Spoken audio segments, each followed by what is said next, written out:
Thank you. Ready if you're ready.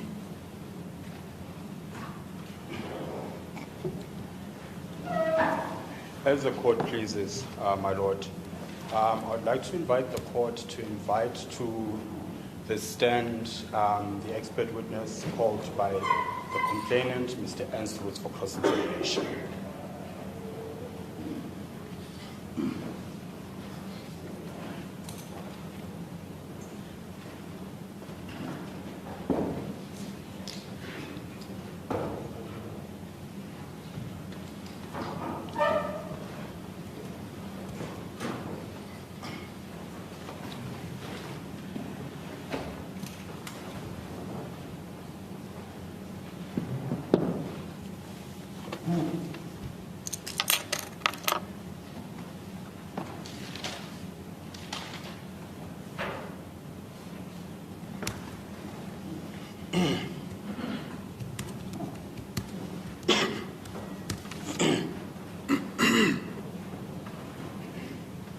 Right, Mr. Rhodes, you're still under oath. We're going to proceed with cross-examination.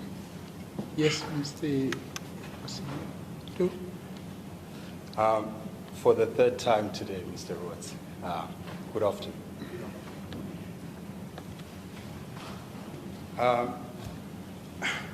Your Lordship, perhaps I should start with this before I get into my cross.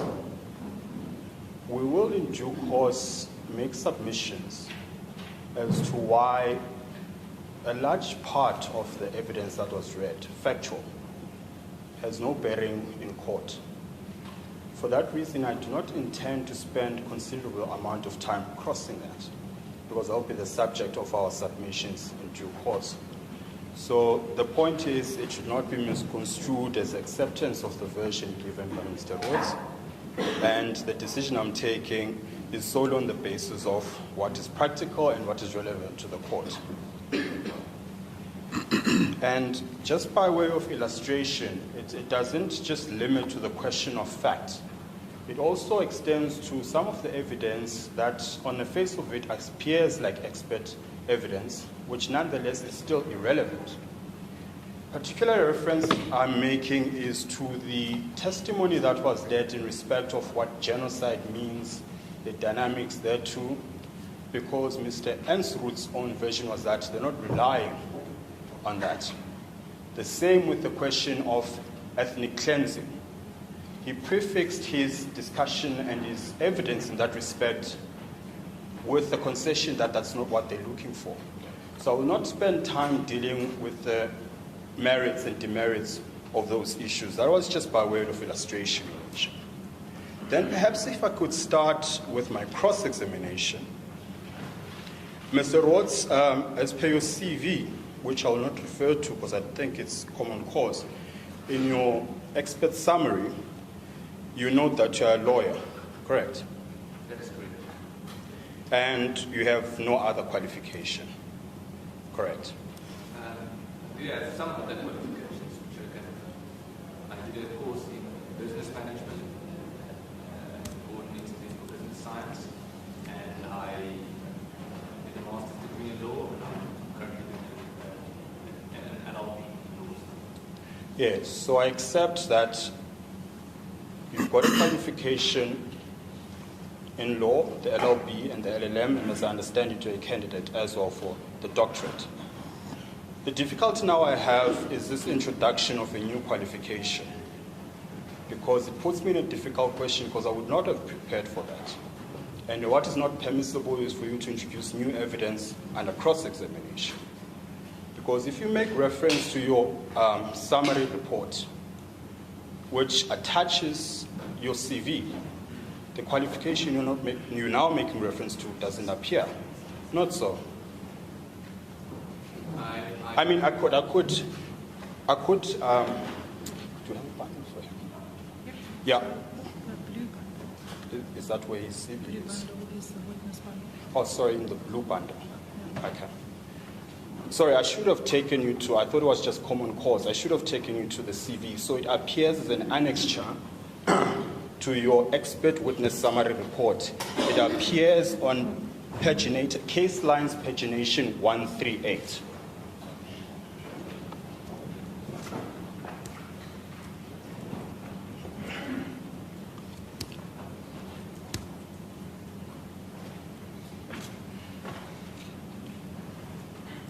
Sorry, you said it page?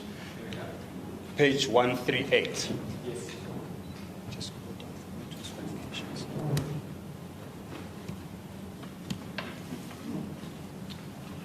Yes. Okay. So what appears there is your LLM. I presume that it was an error that the LLB is not there. Yeah, it's not an error in my mind. If you have an LLM, I don't think it's necessary to also add No, fair an enough. LLB. No, that's fair enough. And then the other qualification that appears is bullet point 3. Do you mind reading to us what that is? Adams is currently doing an LLB in public law at the University of Michigan. Sorry, the second bullet. Program for Management Development at the Gordon Institute for Business Science, cum laude. Yes.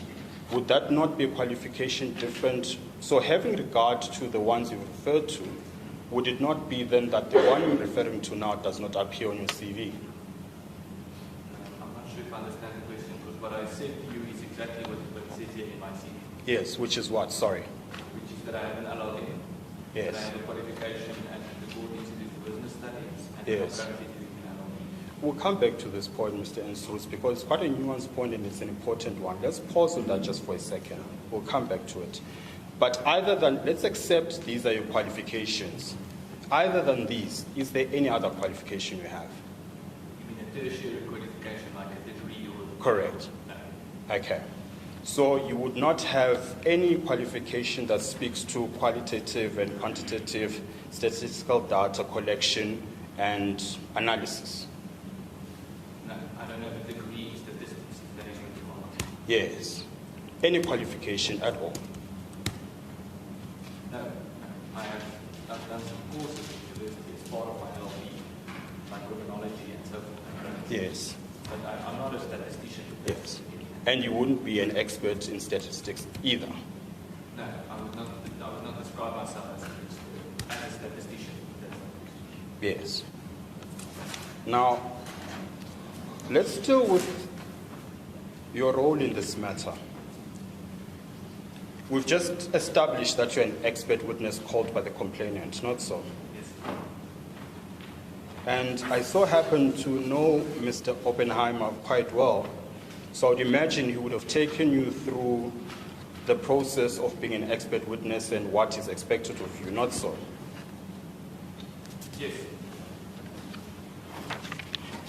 And at a conceptual level, you can accept that an expert witness should provide independent opinion that is not partisan and does not seek to further the cause of either of the parties in the trial. Not so? Yes, I would probably frame it differently. I think any person who's an expert on a topic would, by definition, have a strong opinion. Would have a strong? Opinion. I'm going to read the question to you in the exact same terms I read the first time. And I would expect a yes or no to it, and then I'll allow you to qualify. Because now I'm not too sure what the answer is. I'm saying at a conceptual level, as a matter of principle, an expert witness should provide independent opinion that is not partisan and does not seek to further the cause of either party in the trial. Yes or no? So I'll just, the way the question is phrased at a conceptual level, and that's right. I wonder if that means as a legal requirement. It's an ambiguous phrase, what it means to say at a conceptual level. Could be in a particular arena, might be unfair to witness to ask that question, and maybe it should be clarified what is being asked. Mr. Thompson? So what informs the question is what I'd asked at first, that Mr. Oppenheimer would have taken you through what is expected of you, what qualities and traits you should possess as an expert witness. I choose the word conceptual with referring to Mr. Oppenheimer. At a principle level, when you are an expert witness, you should have independence and no interest in the subject matter of the trial. Yes or no? My Lord, I I find it difficult to answer either yes or no, because I think the answer is both yes or no, or it is neither. But if I have to answer, if I have to give a yes or no answer, I would say the answer is no. Okay. But I would have to qualify that. Okay. Just for clarity, it seems like the problem is there's a nested question. There's a question about, there's two questions from it. The one is about the character trait the expert ought to have. There's a second question, which is whether that expert must be independent from the interests of a party in the matter. And those are separate questions, and maybe for clarity, those questions should be asked separately, separate answers should be given. Yes, Mr. Gaston. I'll indulge my learned friend. At a principle level, Mr. Rhodes, can we accept that an expert witness must be independent in the trial in which they testify? I'm not sure if I can say that the answer to that question is yes. I'm not suggesting it should be a yes. But I'm also not going to, well, if I'm forced to choose either yes or no, I will say no. That's what I said in my previous answer as well. Okay. And again, at a principle level, you can't, as an expert witness, have an interest in the outcome of the trial. Is that correct? I think that's incorrect. Do you care to elaborate? Sorry, I didn't get the answer. I think it's incorrect. And the reason why I say it's incorrect is if you are an expert on a particular topic, you have a very strong opinion about what constitutes the facts with regard to that topic. You have a very strong opinion about the different arguments that play a role on that topic. And if there's a court case that, with regard to which this topic is relevant, you would have a strong opinion about what the appropriate outcome would be, given that you are an expert on the topic. I accept that. The question is not about whether you should have an opinion or not, and to what degree you should hold that opinion. The question is, Mr. Rhodes, can you accept at a principle level that when you are called as an expert witness and you've just testified that you've been taken through what is required of an expert witness, can you accept at a principle level that as an expert witness you cannot have an interest in the outcome of the trial? Yes or no? Again, it's the same answer I've given earlier. I don't think it's a yes or no answer. If you want me to force my answer to be either yes or no, then I will say no. Okay. And look, this strikes me as a legal question in terms of who may testify as an expert. In other words, there will be case law around people who are experts in their own cases. So there are people who are mechanics, who are defendants, who are experts about the nature of the vehicle, and they have an interest in the outcome that they're both defendant and expert. And it sounds like what Mr. Rhodes has been asking is to provide an insight into what the legal position is regarding who is not an expert or what.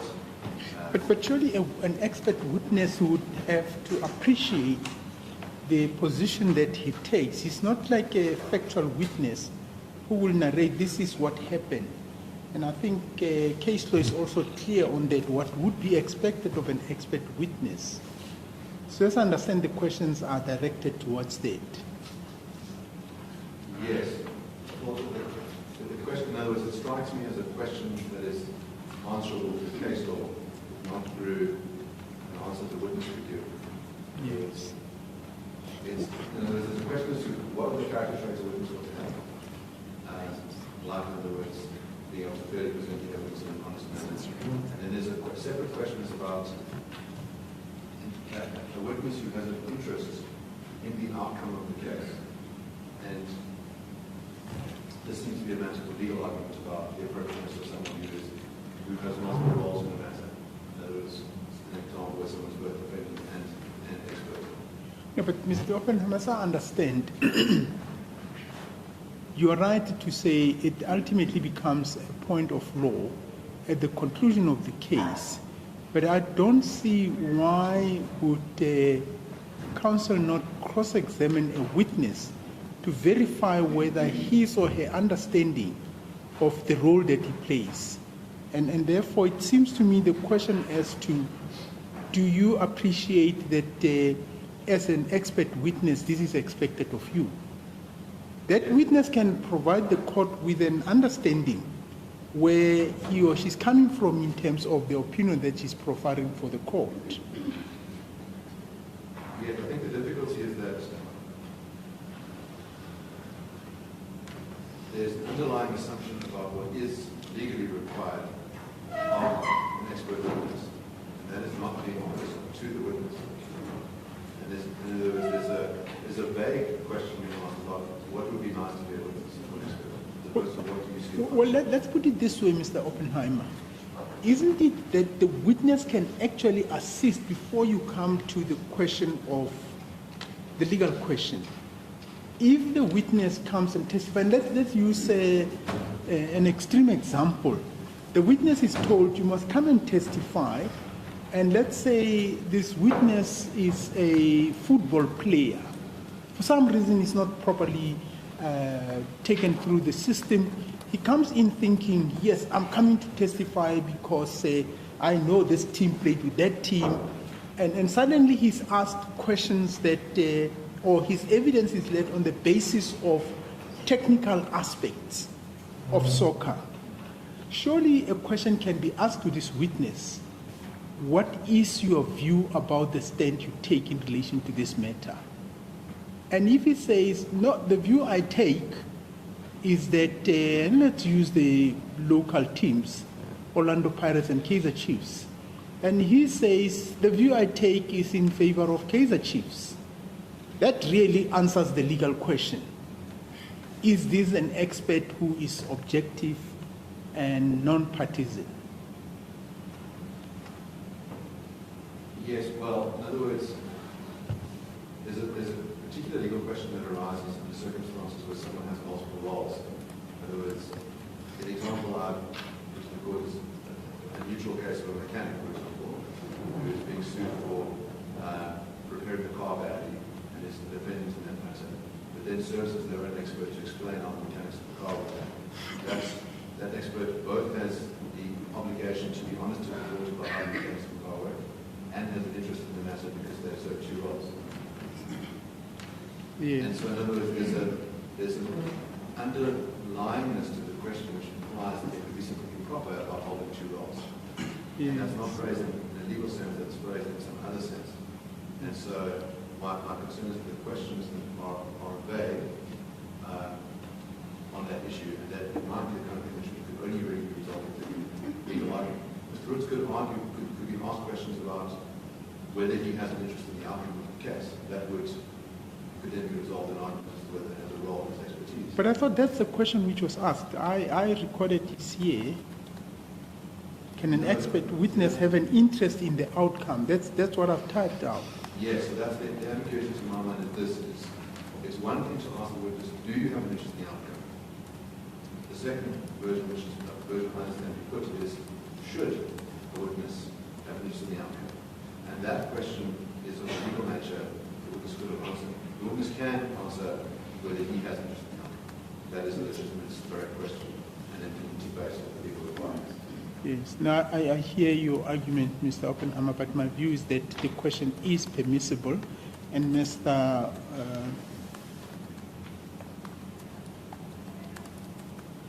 The question I think should be framed: do you have an interest in the outcome? That question can be asked to the witness. As the court pleases. Mr. Rhodes, do you have an interest in the outcome of this trial? Yes. What form of interest do you have? I've been working on the topic of farm attacks and farm murders, and through that I have also been working on the topic of hate speech for some time now.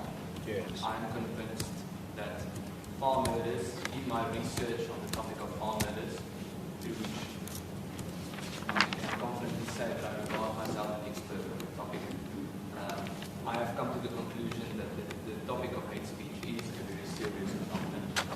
And in as far as I became focused on this topic because I wanted to do something about it. So yes, I do believe. Yes. I want something to be done about the problem of farmers and Yes. Then perhaps to just qualify my question, do you have a personal interest in the outcome of this trial? Other than as an expert, just personally, at a personal level. You just define what you mean when you say personal. Well, then let me perhaps continue with my cross-examination because it would have been a question that would come later. So then perhaps let's follow the sequence. Now, you are the head of policy, and it's the head of policy at Afriforum, which is the complainant. Is that not so? Yes. So you're employed there? Yes, I'm an employee of Afriforum. Yes. And you've just now also given evidence in support of the complainant's case, not so? Yes. Yes. Not only that, you are also the deponent to the affidavit of the complaint, not so? Yes. So to put it in short, you're playing three roles before this court. The first is that of an expert witness, and I'll make submissions about the independence of the expert witness. The second is you are here as the deponent to the affidavit that brought the complaint. And less relevant to the proceedings, but also relevant for purposes of the submissions I'm going to make in due course about your independence, is that not only are you an employee of Afriforum, you're also their head of policy. That's a good summation of the evidence you've just given, correct? Yes. Okay. You are also what you call yourself, and I might be misrepresenting you, and if I am, you correct me. You are an Afrikaner community activist, are you not? Yes, you can say that. Yes. And those are the socio-political ideologies that you agitate for, not so? I would not say ideologies. You can say interest. Fair enough. I'll take that as your answer. So I didn't hear the answer. I would not describe what I'm advocating for as an ideology, but you can say an interest. I'll accept that as your answer. I'm happy with it. In fact, you say in your book's preface, it's Common Cause now, which book I'm referring to. It's Kill the Boer, which you've led evidence in chief on. And in that book, in the preface of that book, and I'll quote you, I can refer you to it. So if you do not mind me doing this, please stop me if I make reference to something and you actually want to see it first. Just for the sake of time, if you're happy that...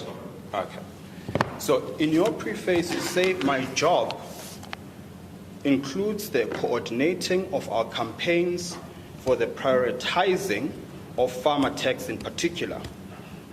You would have said that in your book. And when you say my job includes coordinating our, who's that reference to? It's in reference to Afriforum. Yes. And also in your book, also under the section that deals with the preface to your book, you have a title or a topic called This is Personal, not so? Yes. And what comes underneath that topic, you list incidents where your own family and your own friends were victims of attack, not so? Correct.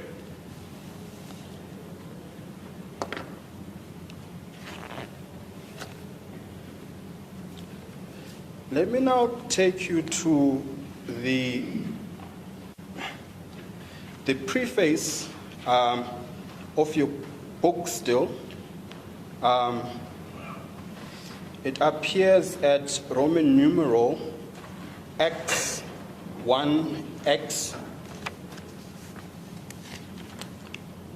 Just give me a second. I need to gather my thoughts. I need to structure how I want to phrase this question properly. So if you don't mind. X.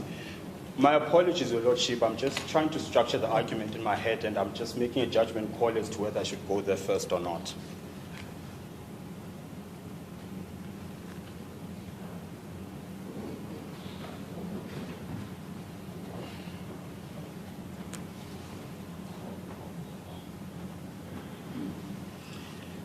Let me take him there, Your Lordship. It's the preface, and it's Roman numeral number 14, XIX.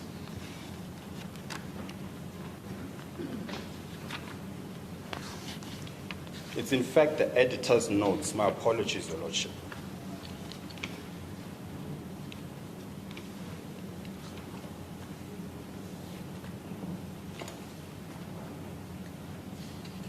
Right.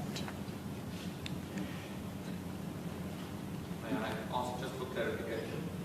In my book, the editor's note starts at X, D, I, so that's page 18. And I think what you said was page X, I, V, which is 14, just to make sure that you're correct. No, it's Roman numeral 14, XIX. Sorry, my apologies. XIX, yes, that's not 14. What is it? It's 19. Wow. Little wonder I struggled with Roman Dutch law now, isn't it? I want to make reference to the third line that appears there, the first sentence on the third line, where you say, is my lordship with me? Yes, I'm with you. Where you say, many of the source references are not necessary, but the author added them to neutralize the criticism that this book is sure to receive. Now, you correct me if I'm wrong. I understand you there to be saying you took good care in referencing the book. Would that be a fair assumption? Yes. Would it be equally fair to say that you would have taken due care in doing proper research before material is in your book? Is that also fair to say? Yes. It would also be fair to suggest that this is particularly important in a context of very controversial aspects of the book, would you not say? Yes. Now let's then go to page 198 of your book.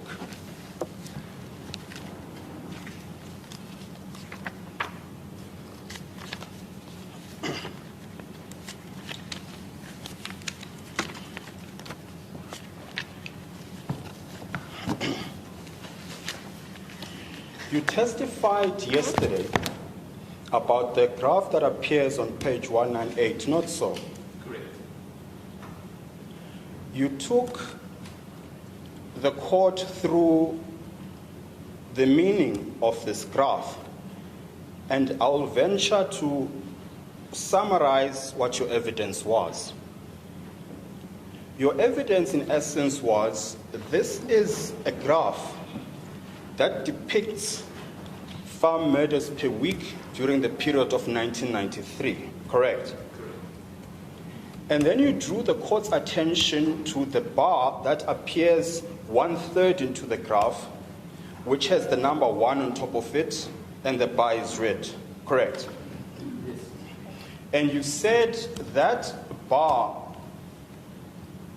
reflects the week just prior to the deceased Peter Mukaba sang the impugn song. Yes. Yes. And you drew a conclusion.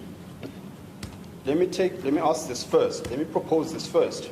You then suggested to the court that following the singing of that song, the weeks after there was a spike in the number of farm murders. And the inference you drew from that is that the singing of the song must have led to that spike. Correct? It could have led to that spike. Yes. So your evidence is you in fact don't know. My evidence is that there appears to be a trend where high-profile, highly publicized cases of hate speech tends to be followed by an increased number of farm attacks or farm murders. So you don't know for a fact? I don't know for a fact. Okay. I only know for a fact of the individual cases where it's a direct result of that speech. Let me understand this. Your evidence before court is that you merely draw an inference of what caused the spike, and the inference is the singing of the song the week prior, correct? Not necessarily. I'm not saying that my testimony was not and is not it was not and is not that the spike you can see on that graph is an immediate consequence of the singing of the song. I'm saying that it could be a consequence. Because there are a number of variables that could have led to the spike. Okay. And it could have been anything, literally anything. Well, it could Within be reason. many things, yes. Yeah. Now, let's then go to the footnote of this table. And it's footnote 32. And it appears on page 372. Page 372 of your book.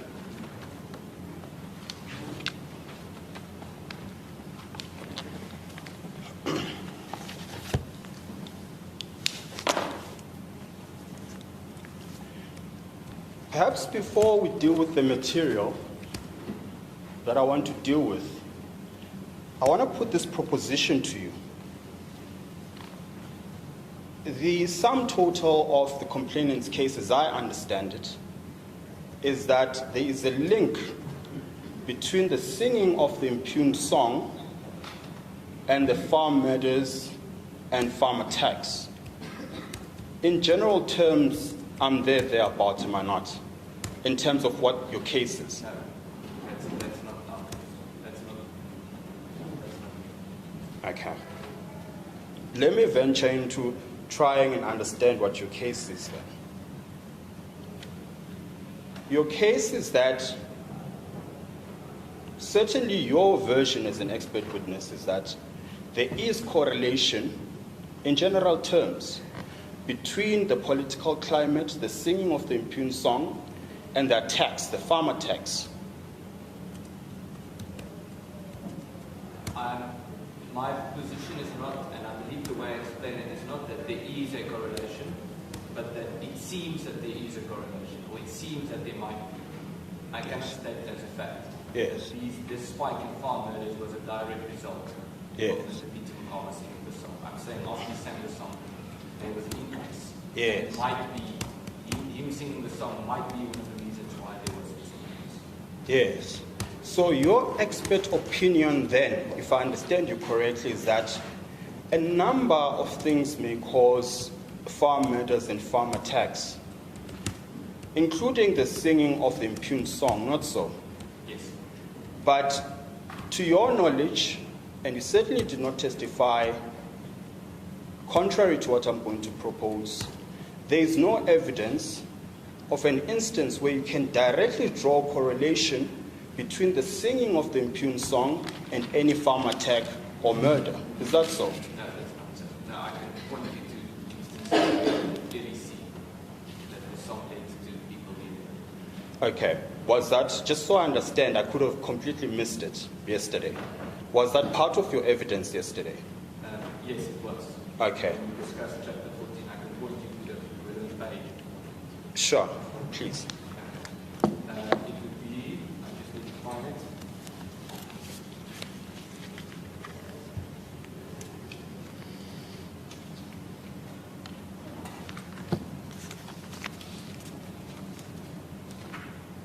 Might be the previous chapter.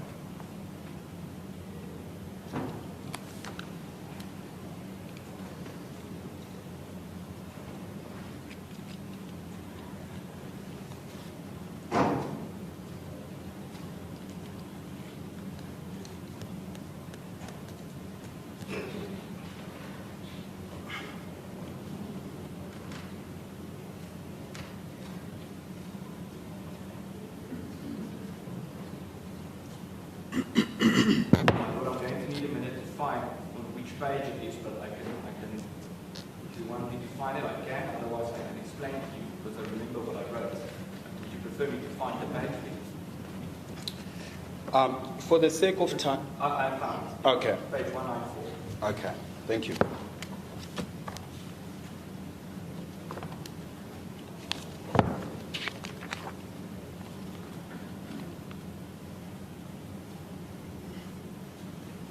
Bottom of page 194, 194 leading up to page 195. Okay, yes. So it's the story about the farmer Godfrey Ewer was murdered. Yes. And a person named Tuko Trede was convicted of having committed that murder. Yes. And then under testimony he said that he was influenced by this particular song. And he said the quote I read was, he explained that he had committed this murder because he had been influenced by the singing, the chanting of Kill the Boy, Kill the Farmer. He then continued, I could have killed any other white man I came across at the time. My frustrations were directed to white men because they had defeated my hands.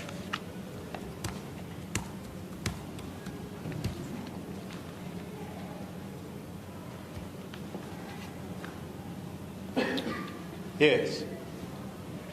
And perhaps let me just give you an opportunity as well. Would you perhaps have any other reference similar to this one?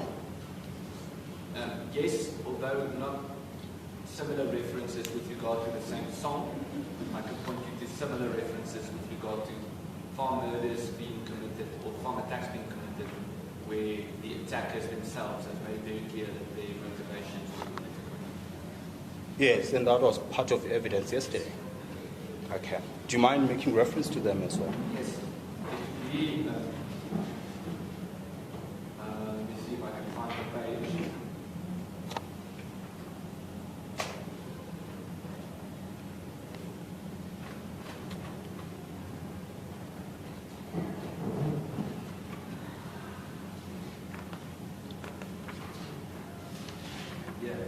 Page 164 and 165 of the book. Yes. I list, seems to me like 4 examples. I list several examples. Yes. And they are each unique in their own way, but where it seems from the facts at hand quite clear, political motives was the primary drive behind these forms. No, the question was different, Mr. Rhodes. The question was, is there any evidence that you can refer to me, or to the court rather, where there's direct correlation between the singing of the impugned song and farm attacks and farm murders? That was the question.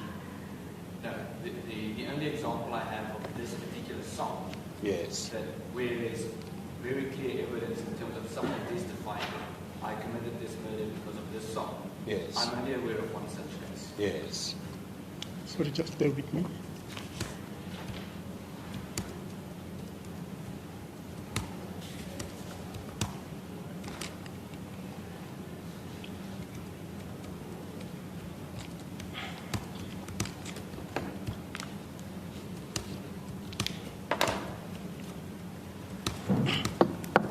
You may proceed. Now, I'm putting a proposition to you that given the nature of the song, and in due course in oral submissions, I will make submissions to this court about what the song is, what it means for a particular sector of society, its historical import and importance. And I can accept that you are not privy to what my submissions will be. But as a matter of principle, you must accept that if there is any proposition, certainly by an expert witness, that a singing of a song which has such importance, at least for my clients, leads to farm murders, then that's a serious allegation, would you not accept? Yes, it is very serious. Yes. Now, let's go to page 372 of the book.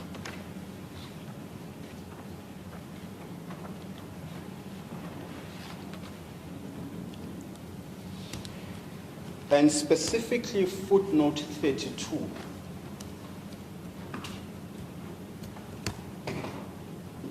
Footnote 32 is the footnote that cross-references the graph we've just discussed. Do you know what that reference is under footnote 32? Yes, it's a reference to a report that was published by Afriforum. Yes. Mind explaining what the report was? It's a report about the extent to which a link could be found between hate speech and farm workers. Yes. Was it an independent report? It was a report, well, the report was written by myself. Yes. During the course of writing this book and doing the research, Yes. we decided that before publishing this book, this is such an important topic that we should publish an extract as a report. So technically speaking, it is an extract of your book and not an independent report. It's not entirely an extract because the report has more detail than the book about this particular topic. So the report looks at this issue in more detail. Well, Mr. Rhodes, I'm afraid what that report is actually an extract. You use the words, this is an extract of my book. Let me take you there. Do you mind giving us the case line reference?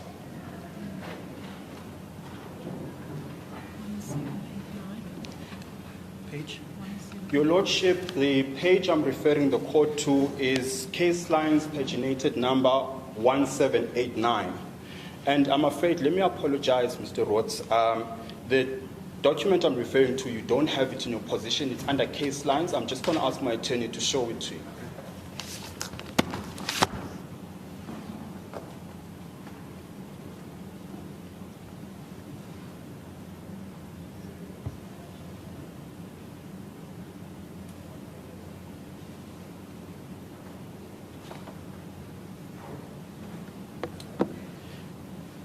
Your Lordship, the text I'm particularly referring to appears on page 6 of that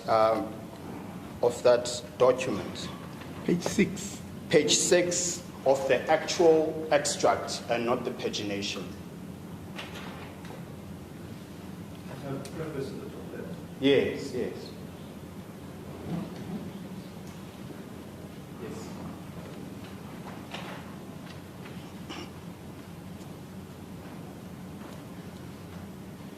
So what you say there, Mr. Rhodes, is that this report is an edited extract from a book about farm matters due for publication in 2017, full stop.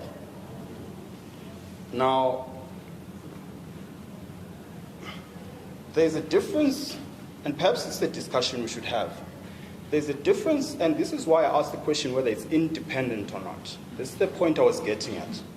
There's a difference between an independent report that is good for its own sake, and that is something different from an extract of a book. In other words, I can't purport something as an independent report if it's an extraction of something else. Would you accept that at a principle level? Well, I think on a principle level, something can be an extract from something else and still be independent. But I'm not denying the fact that I wrote this report. Yes. In other words, you relied as authority on your own research. Well, you can frame it like that, but that's not the point. The point is that you quoted from the report. The report said it's an edited extract. In other words, it's not the exact same thing. Yes. Yes. It's partly the same as what is said in the book, but this has more detail. It was edited, so it has more detail. So I'm referring to the reader in a footnote to a report where if they want to read more about this particular point, they Yes. can go to that report. Yes. But ultimately what we're dealing with is this. We can't lose sight of the fact that you call it an extract. Ultimately, with all the changes you're suggesting, ultimately at the core of this document is a piece of your book, is it not? It's an edited piece of the book. Correct. And I'm saying to you, you are then relying on a piece of that book as authority to that book. Not so. I'm relying on my own research. Yes. The But I'm book is talking. my own writing, and this report is my own writing. My apologies for interjecting too. I didn't mean to. The point I'm simply making is this. You reference a document presumably as authority for the proposition you make, being the graph itself, correct? No. Okay. You reference the graph to this extract, do you not? Yes. And the intention is what?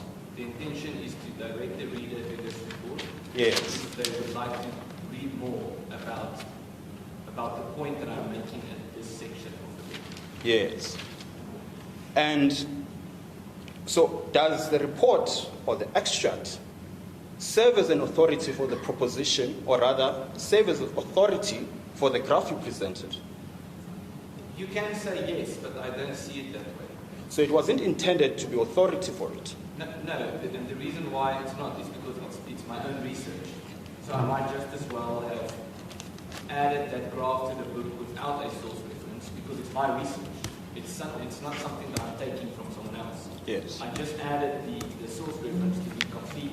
Yes. To make sure that I'm as comprehensive as I possibly can be. Yes.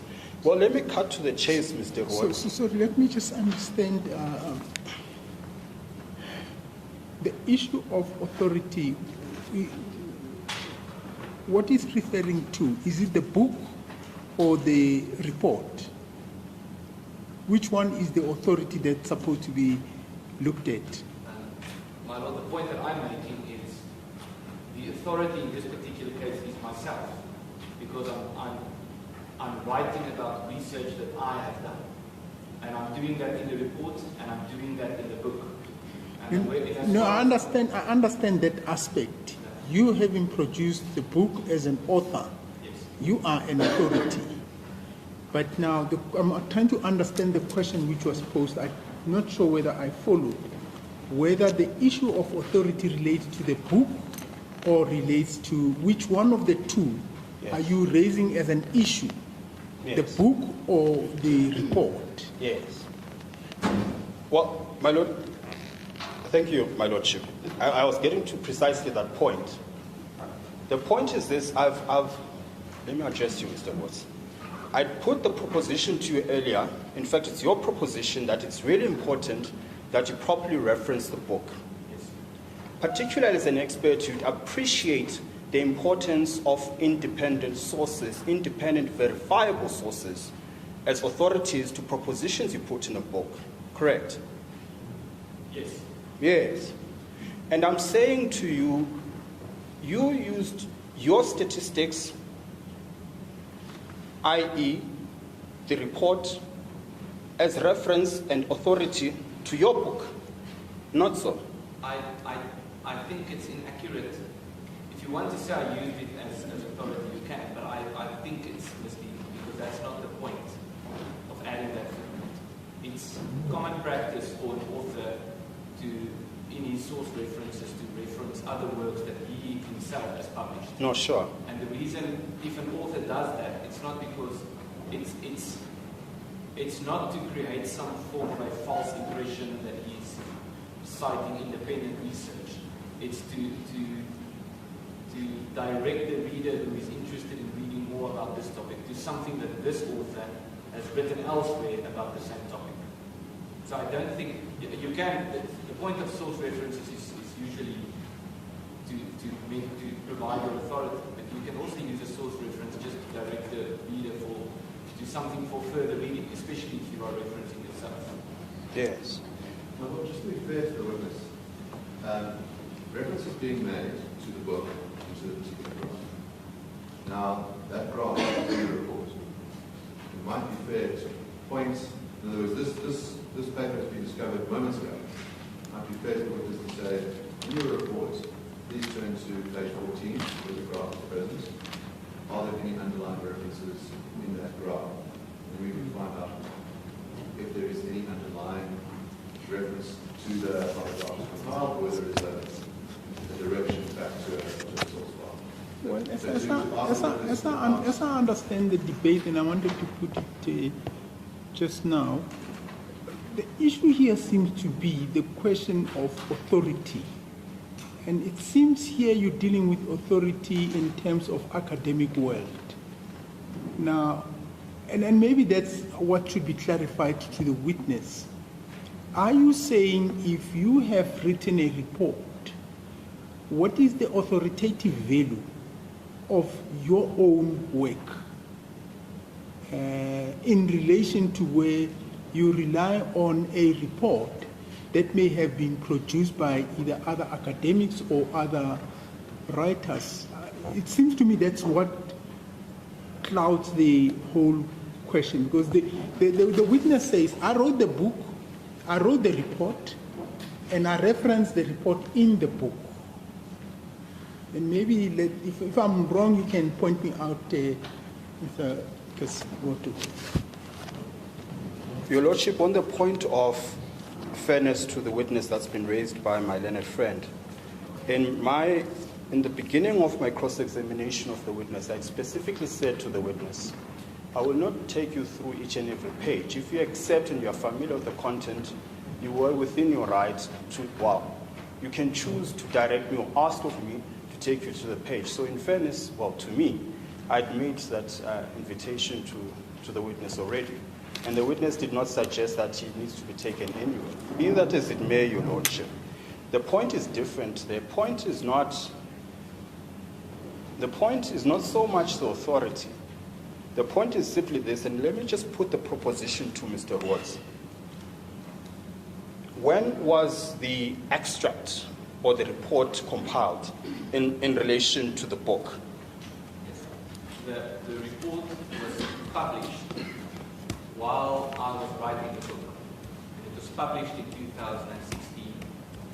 And you will see in that sentence that you read earlier, it says that the book this is an edited extract from a book that is due to be published in 2017. Yes. But the book was eventually published in 2018. Yes. So we've got an extract or a report from a book that is yet to be a book. Do I understand you correctly? Yes, I think the word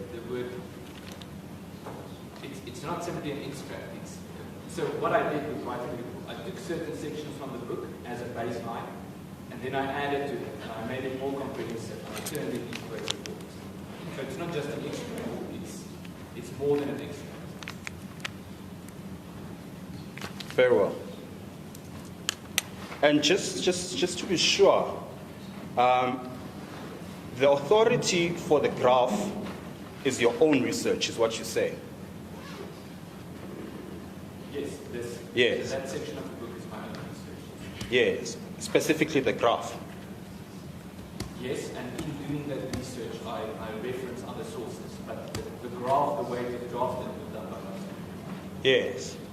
And the book itself makes no reference to what authorities you relied on, does it? Sorry, the authority? The question I'm putting to the witness, Your Lordship, is that the book itself makes no reference to the authorities relied on to compile the graph. That's specific to the graph, not specific to the book graph as a whole. Okay. Indeed, so, Your Lordship. No, it does if you read the book in context.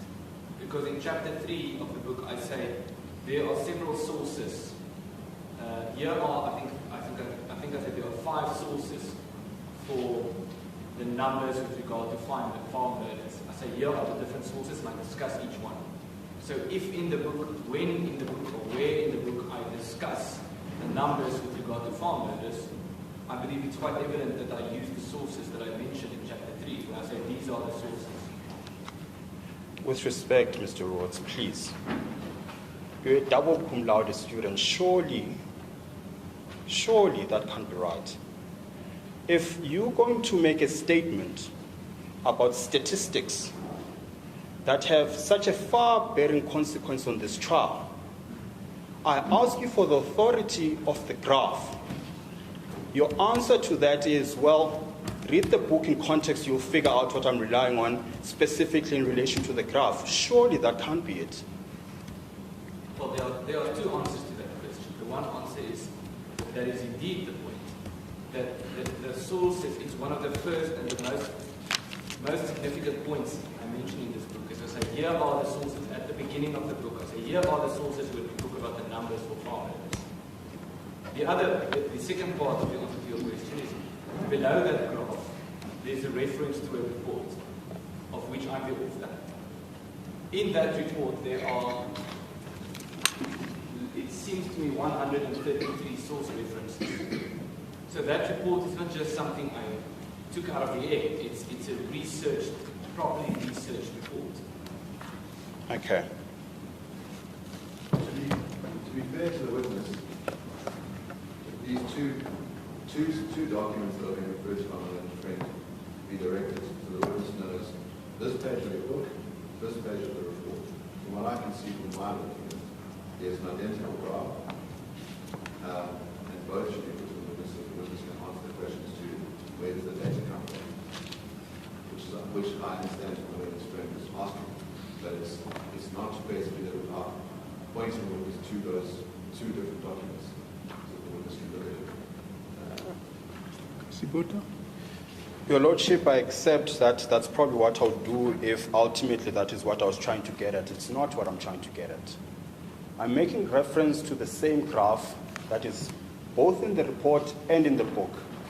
I don't see the utility of contrasting them if ultimately we accept that they're cut and paste of the same thing. It's a practical But your question relates to the sources. Yeah. That seemed to be your question. Your question, as I understand, Mr. Oppenheimer, the question is, you have these two documents, the book and the report. Now, let's accept that well, let's not even accept, the graph is there in the book. Question is, what's the, I think putting it much broader is, where did you find the authority to formulate the statistics that you used in your graph? I think that's really the essence of what the question is. And the witness has already said, from my own research, but I think the question now is, any other resource that you referenced your statistics? Yes, in other words, the question is, if we turn to page 14 of the report, that graph is there. Is there an underlying reference that goes anywhere beyond your own work or not? Yes. I think so, Mr. Kasiwa.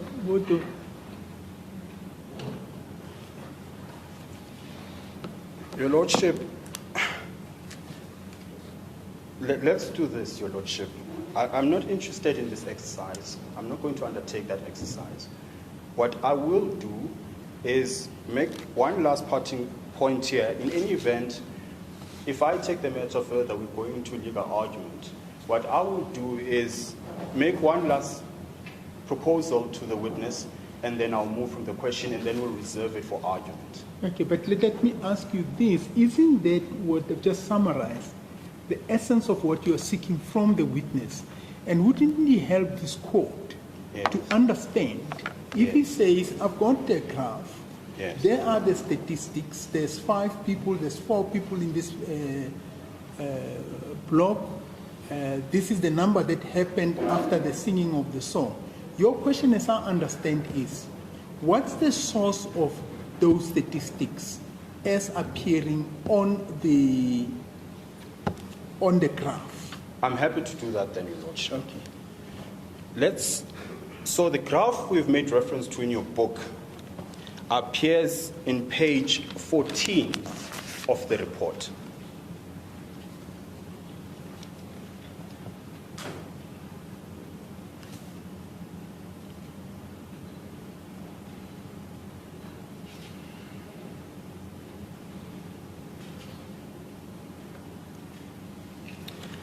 And is Your Lordship there? Well, I must thank your attorney, and I want to say this, that I hope all attorneys and advocates start doing what she's doing. She just stands up and she opens my own page. And that's what Caseline does. And I sing this song because you can do it also. I think we need to encourage everybody to do it. It makes life it makes things very quick. Look, I was still trying to page. She stands up and I'm already connected there. Thank you very much. So, Mr. Rhodes, the graph in question is in page 14. Are you there? Yes. And you say there, graph 2, farm murders per week during 1993. The week in which Peter Mukaba publicly started chanting, "Kill the Boer, kill the farmer," is indicated in orange. Can you please draw the court's attention to the source or the authority that led to the compilation of this graph? I think, thank you for that, my lord. I think I have discovered why there is an ambiguity on this issue. Sorry, there's what?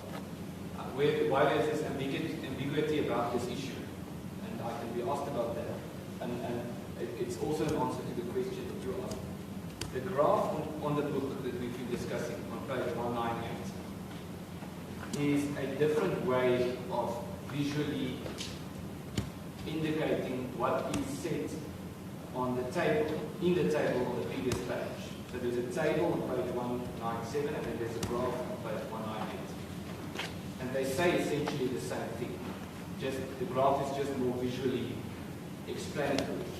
And there's a source reference to the table and there's a source reference to the graph. And I believe that the source reference I use to this table would be the same source reference as the one that's in the book. Which is, I haven't found, I'm not there yet with the book Land of Sorrow or the Afrikaans version there, which is theoretical. I'm quite sure that that's the answer to the question. If you perhaps know what page would you find that, Mr. Rhodes? It looks like it's page 64 on the report, if that's what you're asking. I don't have a page 64. Footnote 64. Footnote 64 says, figures taken from Herman Deer and Van Zyl Seer 2013 reports. And in the book, page 197, in other words, footnote 31, you turn to footnote 31 on page 372. It says figures taken from Herman Deer, Van Zyl Seer, and Hugo and I compilers 2013 reports, period date from last year. So that's the source from which I took the figures that I used to compile that graph. If that is what the question is. Yes. Now, the answer then is not the authority is you as a researcher. The answer is, for the statistics, what you've referred us to now. The answer is both, because I used research that was published by someone else, and I applied my mind to that research, and I made a conclusion based on that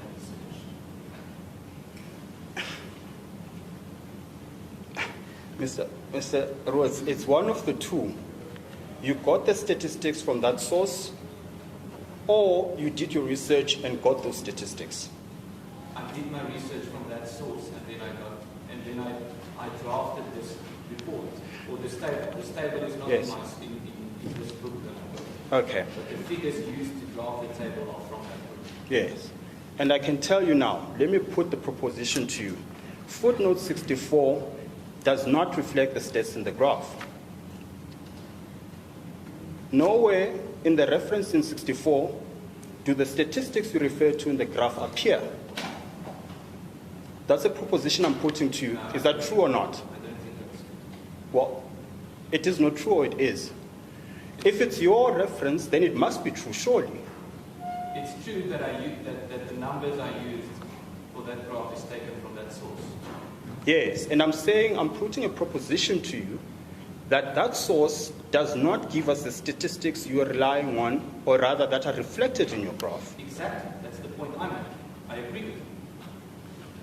Because I applied my mind to that source, and and Yes. I drafted the graph. Yes. I drafted the graph that's in the book, but the graph isn't in the source that I'm using the data from the source, and based on the data that I collected, extracted from that source, I drew the graph. Okay.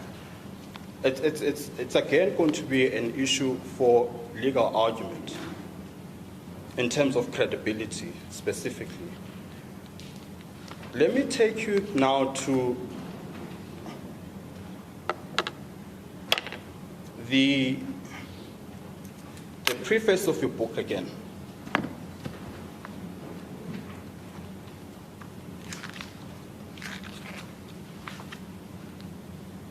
Just on this question, my lord, to be fair to the witness, it might be fair to do is to read out what footnote 64 actually says. It says, figures taken from Herman Dian is Marcel records. Now what the witness has said is that I used the figures, which were in the book, to produce a graph, which visually reflects the figures. So what my learned friend has put to the witness is that you said something false because you were saying that the graph was not in the book. But this footnote does not say the graph is in the book, and the line source reference in the the figures what's related to this footnote. So there is no ambiguity whatsoever. But it's unfair to the witness to not point out what the footnote actually says, so that he can explain the difference between figures, graphs, a reference to report and underline. Mr. Kasiboto? Your Lordship, unless you are interested in that exercise, the point I wanted to make was made, and I want to... It's a point that can be dealt with in argument. Yes, Yes, I think and that's we should- what I intend on doing. I think we should proceed. Mr. Oppenheimer, if you think it's an important point, you can deal with it in your re-examination. Now, let's deal with the publisher of your book.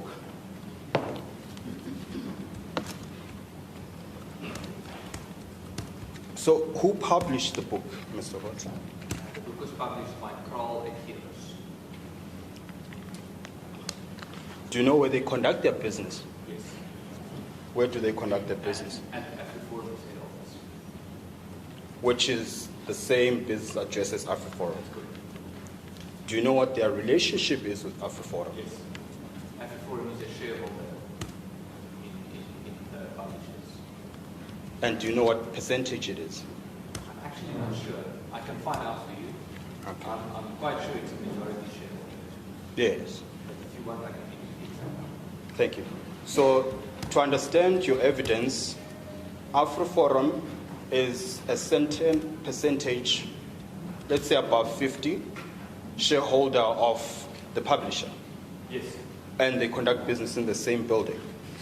Yes. I don't want to testify on that whether it's 50%. No, sure. It might be more than 50%. No, sure. You could say Afriforum is a significant shareholder.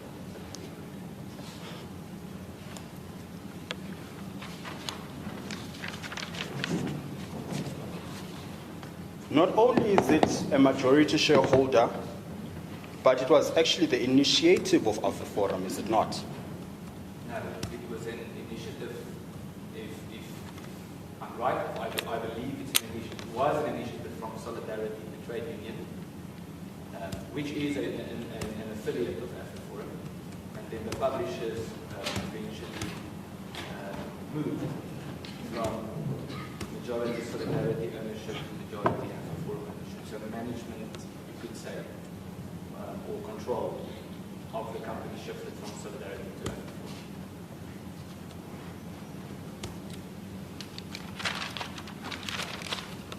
I'm struggling to find the screenshot from the website of the publisher where it specifically says it's the initiative of Afriforum. What I will do, I mean, unless you want to take the point further, if I'm so required, I'll present it to you, or are you happy to concede that it might be the initiative of Afriforum? Yes, we do use that term. Okay. It doesn't mean that Afriforum founded it. What that means is there are several institutions that are linked to Afriforum, and we describe these institutions as an initiative of Afriforum. But this is an interesting example because technically, Kroll Publishers was established somewhere else. And Afriforum took it over, and now we describe it as an initiative. But what that essentially means is that it is linked to Afriforum. I'm putting to you that the publisher's website says Afriforum, or rather the publisher, is the initiative of Afriforum. Yes. Do you want to contest that? No, I don't think it is. Okay. And the executive head at the publisher is Miss Alana Bailey, isn't it? Correct. Not only is she the head at the publisher, but she's also the executive member of Afriforum, is she not? That's correct. Yes. Now, as a matter of principle, it is not too difficult for one. Let's start here. Typically what happens, and you'll advise me if you're not familiar, and that's where we'll leave it. Typically what would happen with the publication of the book is that the book will be sent to the proposed publisher, who then will get independent persons to review the book, make a decision as whether they want to sell the book or not, and if they do, then it's published by that publisher. Are you aware of that process? Yes. Okay. So what would have happened with your book is that you would have taken it to the publisher. Presumably, it was reviewed. Yes. And then the publisher published the book, and that's how it got into the bookshelves. Yes.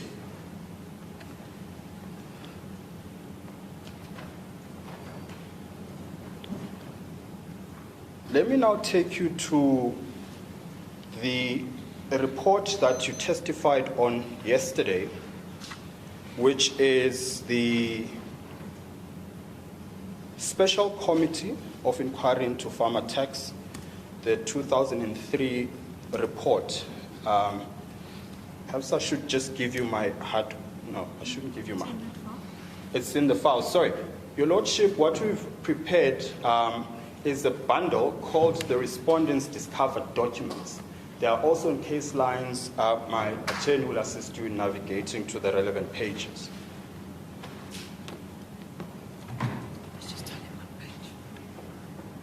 For your benefit, Mr. Rhodes, it's not paginated with case lines, so the reference is... Oh, it is? 1292.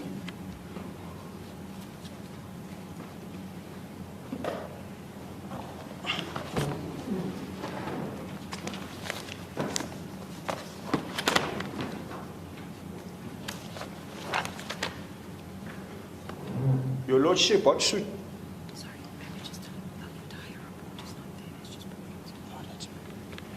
Your Lordship, the report in question goes into hundreds of pages. So we've extracted the parts that I want to rely on for purposes of this cross-examination. And just for the sake of completeness, under page 1292 is the cover page to that report. So just to place on record, the document we're dealing with is a report of the Committee of Inquiry into Farmer Tax, dated 13 July 2003.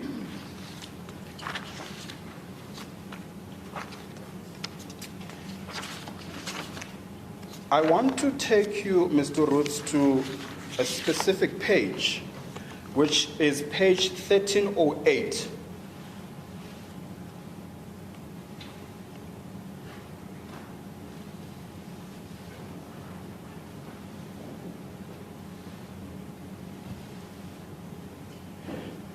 Under page 1308 is the heading composition of the committee.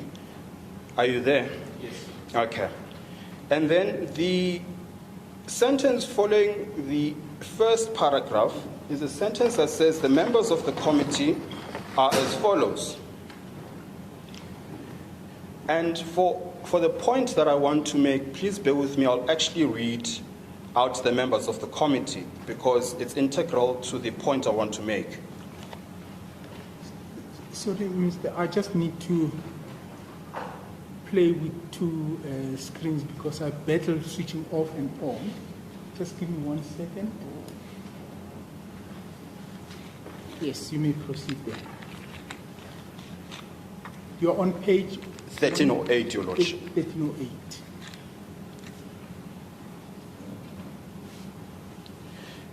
Now, it says the members of the committee are as follows. Advocate C.F. Duplessis, Senior Counsel, Chairperson, who's a retired Director of Public Prosecutions in the Northern Cape. He has wide experience in criminal law, including the prosecutions of cases resulting from farm attacks. 2, Ms. M.E.A. De Haas, a Senior Lecturer at the School of Anthropology and Psychology at the University of Natal. She has done extensive research on inter alia violence in KwaZulu-Natal. 3, Ms. J. Dlamini, also a senior researcher at the Institute for Human Rights and Criminal Studies at Technikon South Africa, and co-author with Ms. Mystery of the report mentioned above. 4, Ms. D. Mystery, a senior researcher at the Institute for Human Rights and Criminal Studies at Technikon South Africa. She is a co-author of a research report on perpetrators of farm attacks. 5, Professor C.J. Moorman, head of the Department of Criminology at the University of the North. He has published research papers on the phenomenon of farm attacks. 6, Mr. M. Rasel Tlhaga, Secretary for Safety and Security, who served as the representative of SAPS on the committee. 6, my apologies, Your Lordship, Mr. M. Rasel. Next, Advocate M. Schonstach, Senior Researcher at the Institute for Security Studies. He specializes in criminal prevention and policing and is co-author of a research report on attacks on farms and small holdings. Last one, Ms. H.C. van Wyk, head of the trauma unit at the Rand Afrikaans University. She has dealt with many victims of farm attacks. She was not on the original committee, but appointed later. And then it says, the commissioner also made available the services of Superintendent L. Chayana as administrative secretary. And it follows with the line in the next paragraph, by virtue of their occupations, it would appear that the members of the committee are quite independent. Would you agree, Mr. Rhodes?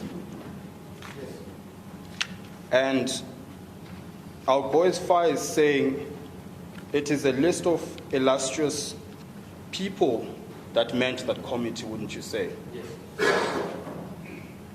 And then when you flip the page to 1309,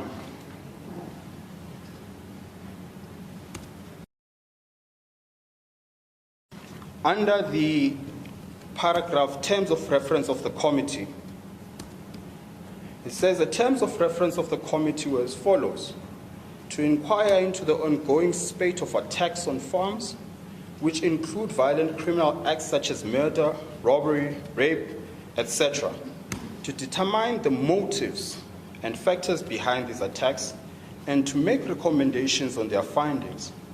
The inquiry should also include the following: review of court cases, interviews with sentenced persons, interviews with farming community, including victims, interviews with investigating officers, and interviews with any other person or institution which the committee may deem necessary for the purposes of the report.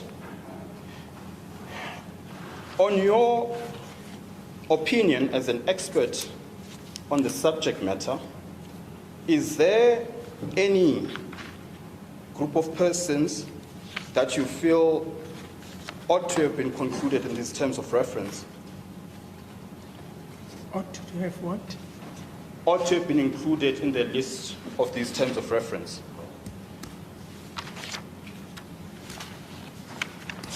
I think there might be think about it for some time, but I can't think of any. Yes. It seems to me to be quite comprehensive. Yes, that's my view as well, and that would have been my proposition to you. Now, let's then turn to page 1339.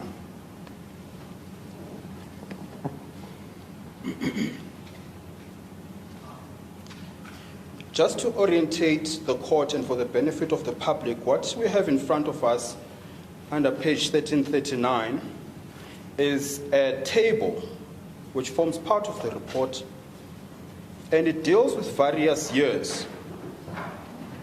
The intention of the table is to report on the apparent motive for farmer tax for the period 1998 to 2001.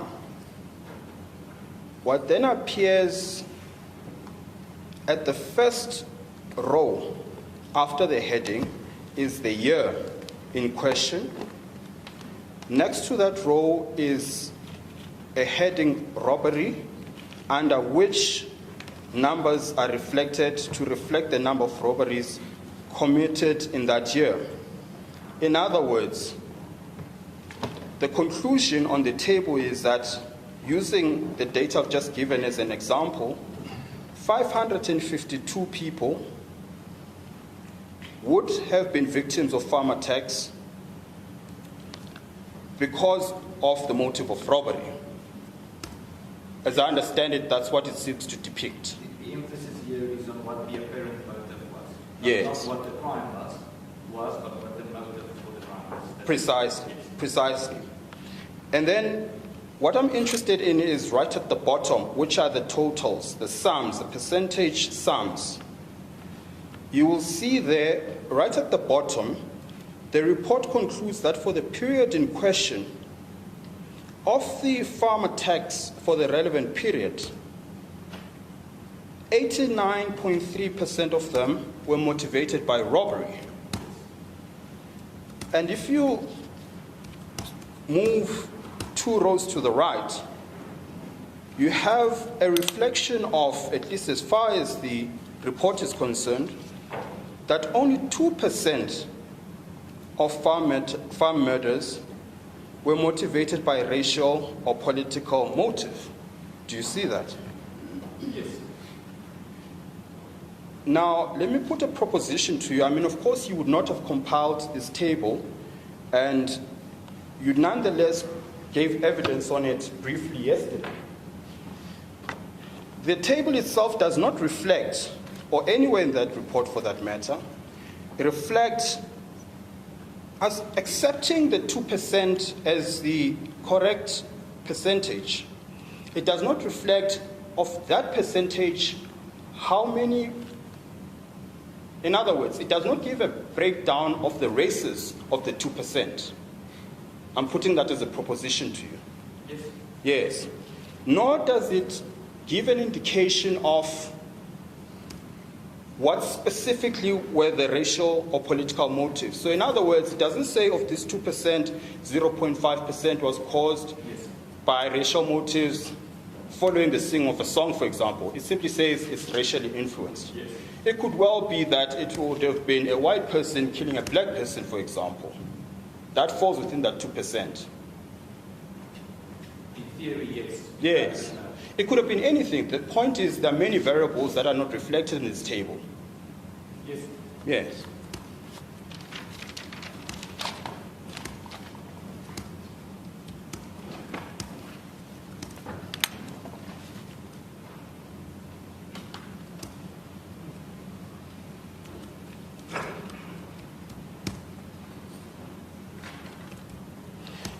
In fact, and I'll take you to the pages if you want, but ultimately you say in your book, the link between farm murders and the motive is a controversial issue because of lack of information in that regard. Yes, it is controversial, but for more than the mere fact that there's a lack of information. Yes. Partly because of the lack of information. Just then, as a general proposition, it's really difficult to pin down motives that lead to farm attacks and farm murders. Correct. Yes. Just a bit.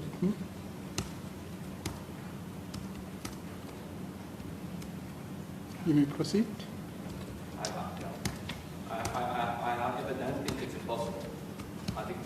appropriate research has not been done. But as it stands, there is no evidence that you find credible that specifically links farm attacks and farm murders to specific political motives. No, there is evidence to that effect. No.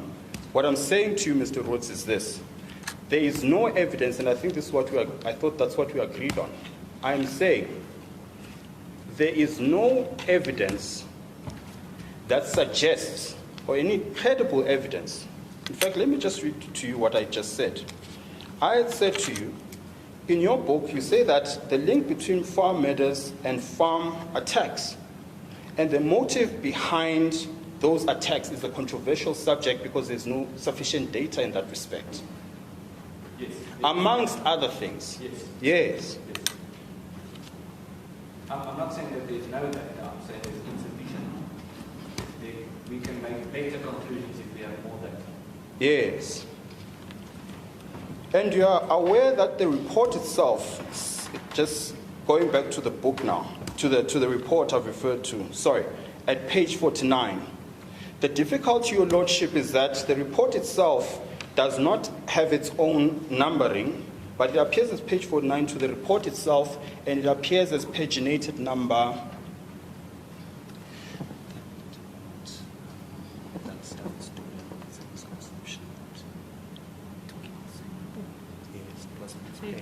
Yeah, the next page, 134. Yes.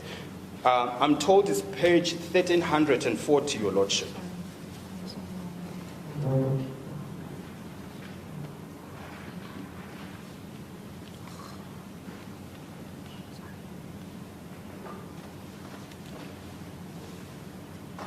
Sorry? The report itself at page 49 says, there seems to be a perception that it happens frequently that a farmer or his family are attacked, but nothing is taken.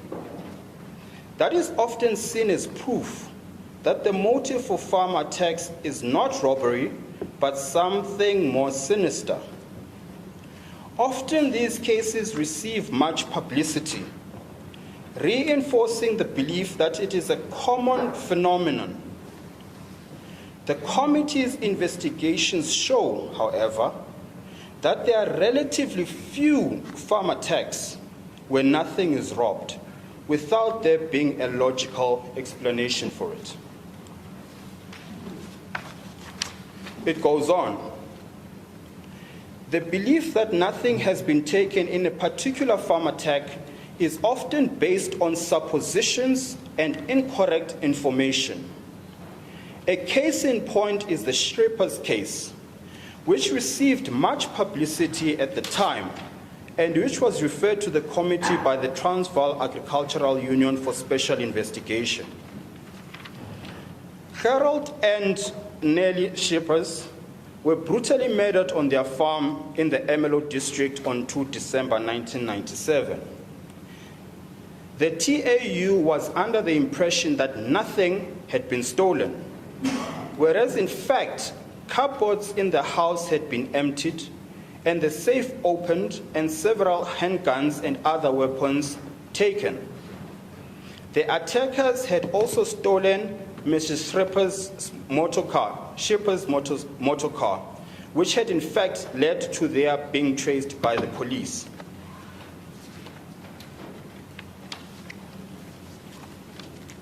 Do you accept that as being reflected in the report? You mean, do I accept that what you just read is in fact in the report? Yes. Yes. Do you have any comment on it?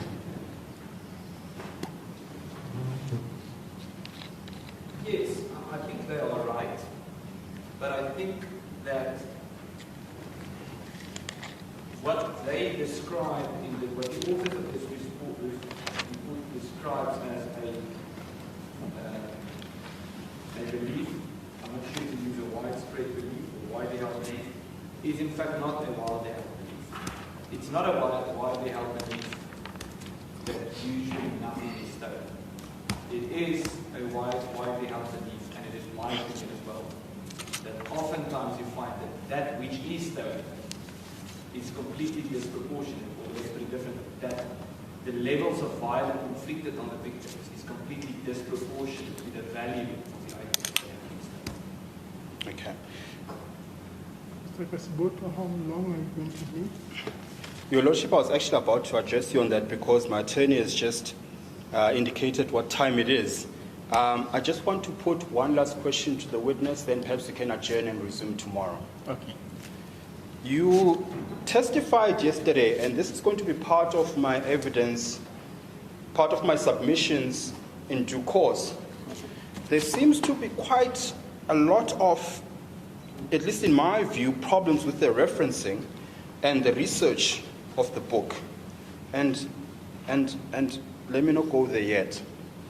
One example of this is the comment you made yesterday, the extract you read from the book. For the interest of time, I'm not going to refer to it unless you ask me to, where you say you had taken text from the Facebook page of Mr. Malema, not so? Yes. He is going to come here and tell this court that he's never had Facebook before, and he doesn't have it to date. And your testimony to this court is that you do proper research on your work and you stand by it. What is your response to what his evidence will be, which is that he doesn't have Facebook? I did not leave out, I did not exclude that possibility in the way in which I approached that issue in the book. Then perhaps let's go there.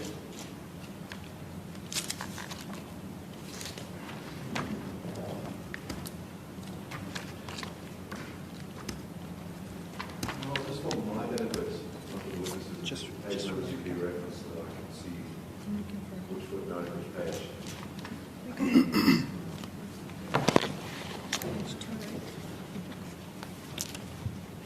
My attorney advises me it's on page 208 of the book. 208, Your Lordship.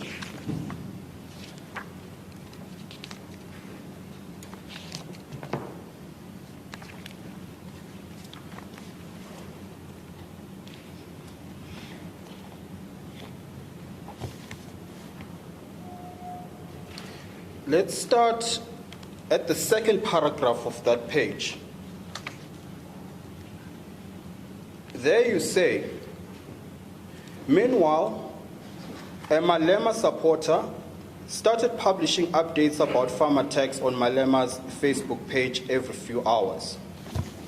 The page had almost 12,000 followers at the time. One of the posts stated, 3,000 farmers dead since '94.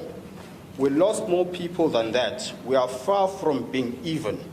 So kill the Boer, kill the farmer.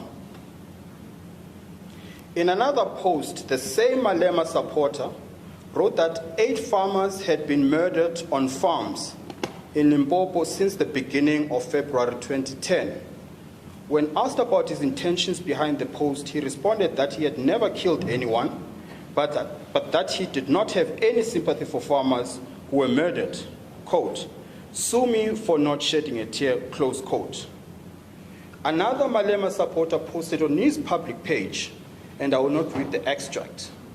Now, it is clear what the intention of all of this is, and I'm putting it to you that Mr. Malema never has, nor does he have Facebook. Do you have a response to that? Yes, my response is that I remember that. I remember this witnessing it back then, and I remember writing this. Is there was a Facebook page which was called Julius Malema, and it had a picture of Julius Malema, and it had 12,000 followers. And the point of this section is not to say that this is what Mr. Malema is to say. The point of this section is to say this is what people who describe, who identify as supporters of Mr. Malema are saying. So that's what the emphasis here is on the fact that Malema supporters are saying the following thing. It might be true that the page, the Facebook page in question was not administrated by Mr. Malema. The point, however, is... No, sorry, hold on, Mr. Roth, sorry. The question is clear here. Do you accept that Mr. Malema has no Facebook page, neither has he ever had one? I can't accept that because I don't true or false. If he says that, then maybe that's the case. Okay, so it's possible that he doesn't have it. So to then positively affirm that Mr. Malema supports... sorry, there's an objection. Oh, sorry. No, it's just it's a technical thing about Facebook works. The term Facebook page is ambiguous in the sense that one can have a Facebook profile, which is for a person. So I have a profile that is me. And then there's a page. Your Lordship, I'm so sorry, my dear friend. I just need to understand whether he's leading evidence or he's making a point about the cross-exam. No, I want the question to be, I want to say that there is an ambiguity about what a page is and a profile is. But it seems, Mr. Oppenheimer, the witness seems to understand the question quite well. And if his answer maybe needs to be clarified, you could do that in a reply. I suppose what I want to know is what is being... okay. What's being said is that Mr. Malema testified as on a Facebook page. And that's an ambiguous term because it should refer to one of two things. One is a personal profile on Facebook, and the other one is a page, which is more like a business site than a page, for example, that can be set up. And it might be that, I just want to know what it is that's being put forward in this. Is it the page or the profile? Yes. Your Lordship, can I please refer the court to page 373 of the book, which is a reference to what I've just read out. It's a footnote 40. It says there's reference to the text I've just read, screenshot from the Facebook page of Julius Malema in March 2010. Now, the proposition I'm simply making, and perhaps I don't need to take the point any further, the point I'm simply making is there's a firm, 3 times, just on these 2 pages, firm reference to the fact that this is a Facebook page that belongs to Mr. Malema. I'm putting it to Mr. Rhodes that he's never had one. He doesn't seem to contest that evidence, and therefore we should take it no further, my lord. And if this is an opportune time, then perhaps we could adjourn. Well, would it not be fair to also put what, for clarity purposes, put what Mr. Oppenheimer has said, the distinction between having a profile or your profile appearing and having the page itself to the witness so that the witness can clarify whether he understands it or not? Your Lordship, there is no difference between a profile and a page. And taking cue from my learned friend, I'm going to lead evidence before this court. What typically happens with social media, you get onto Twitter, for example, or Facebook, you can only have one thing, which is a profile or a page. It's semantics. Ultimately, the owner of the page or the profile has control of what goes on it and what doesn't go on it. The suggestion from the book is that Mr. Malema owns such a page or profile. Technically speaking, there's no difference between the two. What you do have are accounts that are in support of Mr. Malema, for example. You've got support groups of Mr. Malema, for example. They are either pages or profiles, semantics. Ultimately, the question is, does Mr. Malema have a profile or a page? And the answer is no. And that is what the book was insinuating, and it is not so. Okay. Thank you. As I said, it can be dealt with in evidence in reply, and also probably we could deal with it at the end when the case has been argued. Thank you very much. We will at this stage then adjourn. Mr. Root, you're still going to be under oath. We will continue tomorrow at 10 o'clock. May the court rise.